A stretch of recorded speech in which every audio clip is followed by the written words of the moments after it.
లక్షలు పెడితే 5 లక్షలు, 5 లక్షలు పెడితే 8 లక్షలు, 8 లక్షలు పెడితే 10 లక్షలు, 14 లక్షలు పెడితే 16 లక్షలు, 16 లక్షలు కూడా పెడితే 30 లక్షలు. ఇలాంటి ఆఫర్లతోనే నమ్మినోళ్ళ కొంప ముంచింది ఆద్య ఇన్ఫ్రా డెవలపర్ సంస్థ. బైబ్యాక్ పాలసీ పేరుతో వందలాది మందిని మోసగించారు.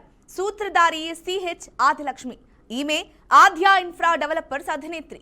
ఈ అమ్మగారి నిర్వాకానికి చాలా మంది రోడ్డున పడ్డారు. ఆద్య ఇన్ఫ్రా డెవలపర్స్ పేరుతో విల్లాలు కట్టిస్తామంటారు. బైబ్యాక్ పాలసీల పేరుతో ఎరచూపి కస్టమర్ల దగ్గర నుంచి కోట్ల రూపాయలు వసూలు చేశారు. పెద్ద ఎత్తున డబ్బుల సేకరణ కావడంతోనే దుకాణం సర్దేశారు.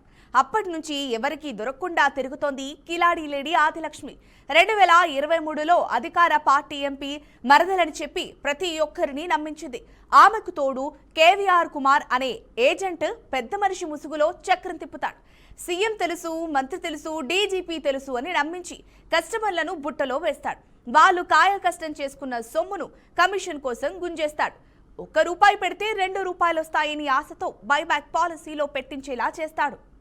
ఇలాంటి ఆకర్షణీయమైన ప్యాకేజీలతో శంషాబాద్లో విల్లాలు కడుతున్నామని, డబ్బులు తక్కువ అయ్యాయని చెబుతారు. ఆ తర్వాతే వ్యవహారాన్ని మార్చేస్తారు. బైబ్యాక్ పాలసీ ద్వారా పాలసీలో చేర్చిన వారికి మార్టిగేజ్ చేయించి ప్రతి నెల అకౌంట్లో డబ్బులు పడతాయని బాండ్ రాయించి పాలసీలు చేయిస్తారు Adilakshmi and gang.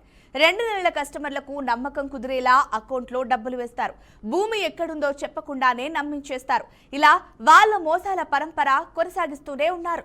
Aadya infra developers పేరుతో మోసపోయిన వారంతా సిహెచ్ ఆదిలక్ష్మి, కేవీఆర్ కుమార్ పేరుతో బాధితుల సంఘాన్ని ఏర్పాటు చేశారు. వాళ్ళందరినీ పట్టుకునేందుకు అన్ని ప్రయత్నాలు చేశారు. తప్పించుకోవడమే లక్ష్యంగా ఆదిలక్ష్మి కేవీఆర్ కుమార్ మీద, కేవీఆర్ కుమార్ ఆదిలక్ష్మి మీద చెప్పుకుంటున్నారు. ఫోన్లో సంప్రదిస్తే మాకు వాళ్ళు తెలుసు, వీళ్ళు తెలుసు అంటూ బెదిరిస్తున్నారు. పిల్లల చదువుల కోసం, వాళ్ళ పెళ్లిళ్ల కోసం దాచుకున్న సొమ్ము మొత్తాన్ని ఆద్య ఇన్ఫ్రా డెవలపర్స్ తెచ్చిన బైబ్యాక్ పాలసీలో పెట్టి మోసపోయామని లబోదిబోమంటున్నారు.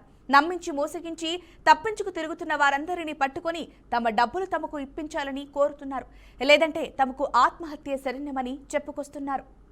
ఆంధ్ర, తెలంగాణ నుంచి చాలా మంది డబ్బులు ఇన్వెస్ట్ చేసి నష్టపోయారు.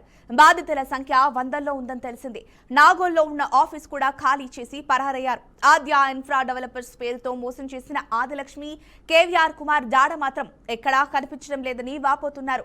2 రాష్ట్రాల ప్రభుత్వాలు ఈ సమస్యపై దృష్టి పెట్టి పోలీసుల సాయంతో వాళ్ళను పట్టుకోవాలని వేడుకుంటున్నారు. తమ డబ్బులు తమకు వచ్చేలా చేయాలని అర్థిస్తున్నారు.